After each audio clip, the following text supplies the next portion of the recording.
and then they're the ones that, in a sense, become your parents and tell you what to do. And of course, they do it by violence and at the barrel of a gun and a bunch of armed men, as opposed to your parents who hopefully don't pull guns on you. I'm sure there are parents that do that, but in general, the majority of parents don't pull guns on their kids to get them to do things. So I'm going to play a clip, and we'll be right back after this. I got so many clips to play, I don't know what to play on this, but I'll find one. So check us out at Nonpartisan Liberty for All. Oh, if you'd like to call in, you can call in at 702-470-7664. That's 702-470-7664. It'd be better if you can to text and then let me know your name, where you're calling from, and what you want to talk about. Or you can Skype into the show. It sounds a lot better. And you can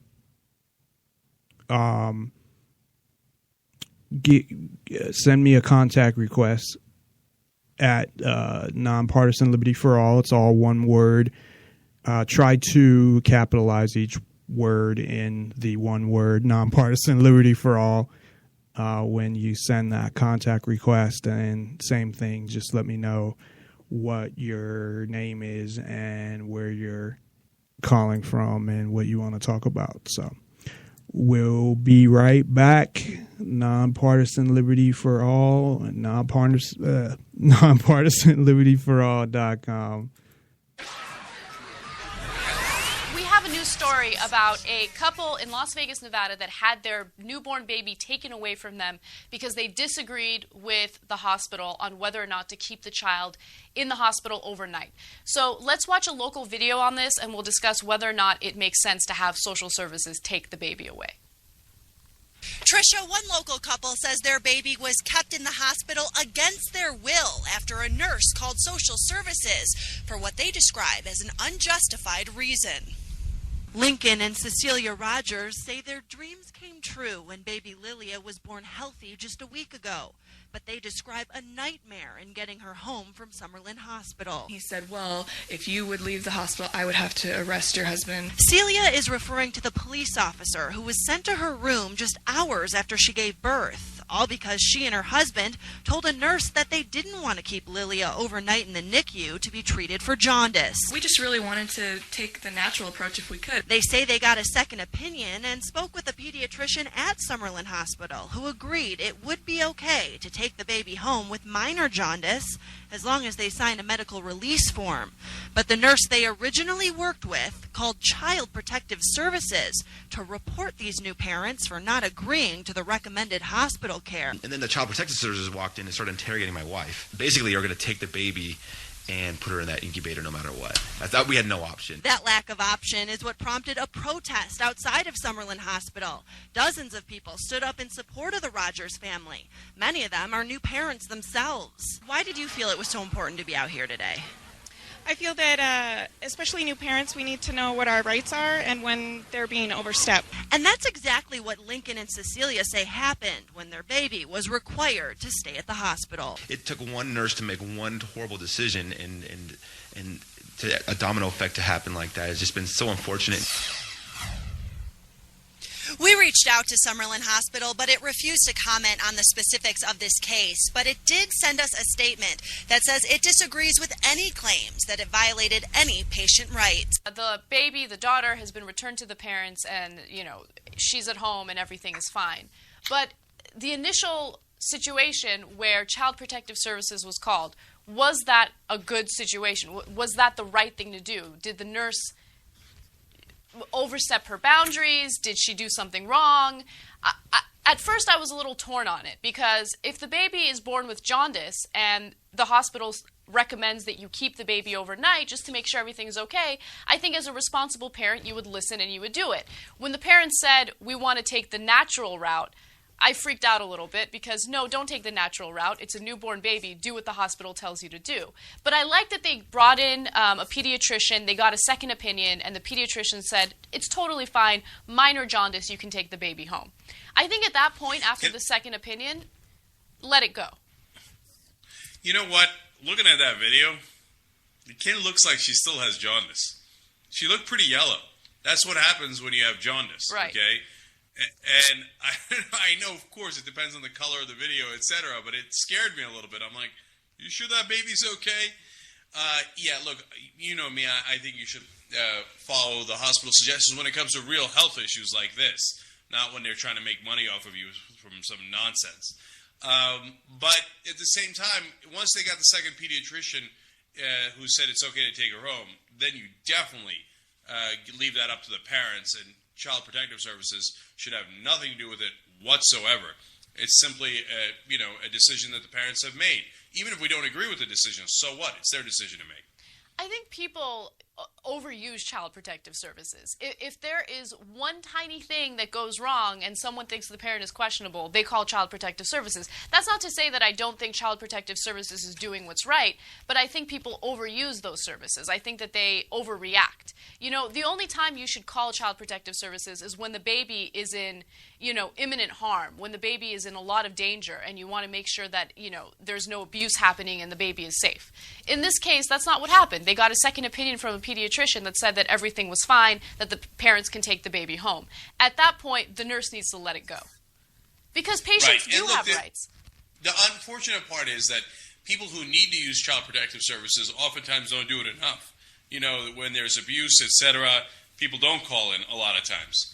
And then there's the overreactors. Look, if the baby's got a heart problem and you need to operate, and the parent said, I'm going to, smear it with pomegranate juice, terrible idea. No, Child Protective Services. You got a disagreement over a slight minor jaundice? No, not Child Protective Services. That doesn't make no kind of sense. And am I the only one who thought that the mom looked a little like Tina Fey?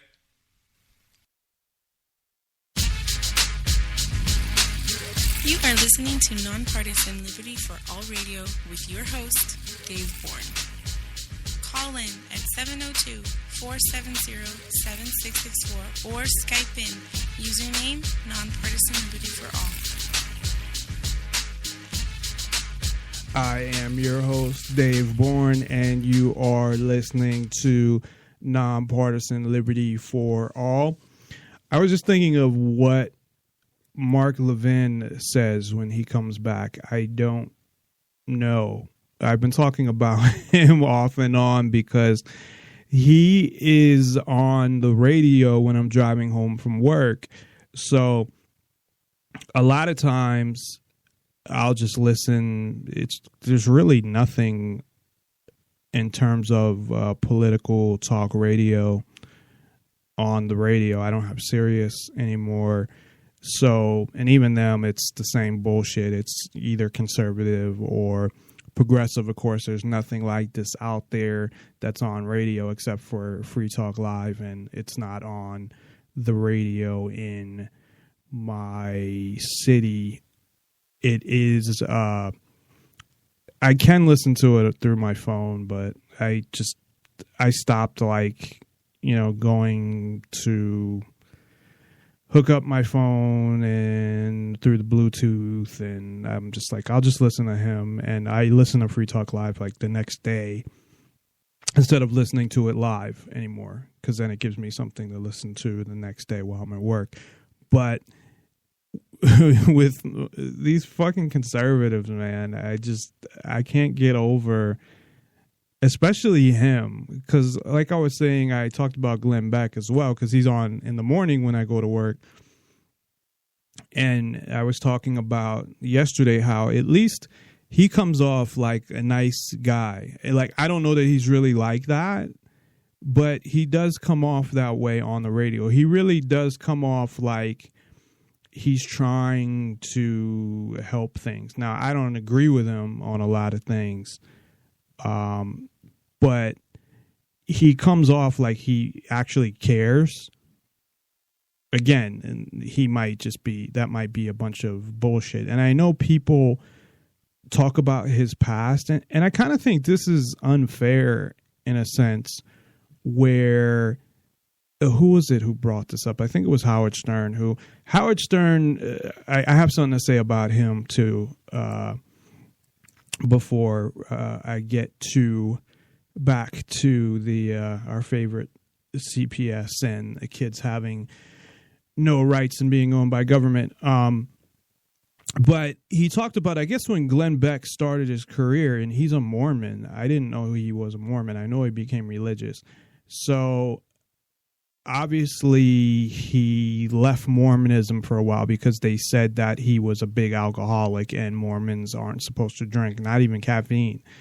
So he was either a non-practicing Mormon or acting like a Mormon and being secretive about it. I would think he left Mormonism and then, either found it or I don't know what his parents were. I don't know if he was born a Mormon. And that's such bullshit too, that you are what your parents are. So if your parents believe in whatever, you believe that too. That's just fucking stupid. But yeah, that would be like political party too. So if your parents are Republicans, then you're a Republican or something. But he would bring that up a lot, like because he fucked up in the past, that means that he can't better himself, and what he does now is not credible because when he was younger, he was an alcoholic. I mean, I can kind of say the same thing to an extent. I wouldn't say like alcoholic like they talked about him, but I would say, going out and partying and going to clubs and drinking and stuff like that. And I'm not religious. I don't believe in organized religion. Anybody who listens to the show knows that. But, now I'm more... I guess laid back and don't really party at all, really. I guess I haven't drank in like a year, and not because I think like I can't have alcohol. It's just I just don't want to. I have no desire. If I wanted to have a drink, I would. I have no desire to have a drink. So that's really why I don't drink. It's not that, I think I'm an alcoholic and I can't drink. It's no, if I have a desire to drink, I'll drink. I hate hangovers. I really don't. I guess I got to a point where I really don't like how even alcohol makes me feel. It's just, whatever. And I've been around more people now sober and see how stupid they look drunk, and I'm sure I look stupid when I was drunk. Anyway, he does seem like he cares. But again, that could be part of his persona or his personality on the radio. Now, Mark Levin is an angry fucking asshole, and he acts like an asshole, and that might be the same thing where that's his persona on the air.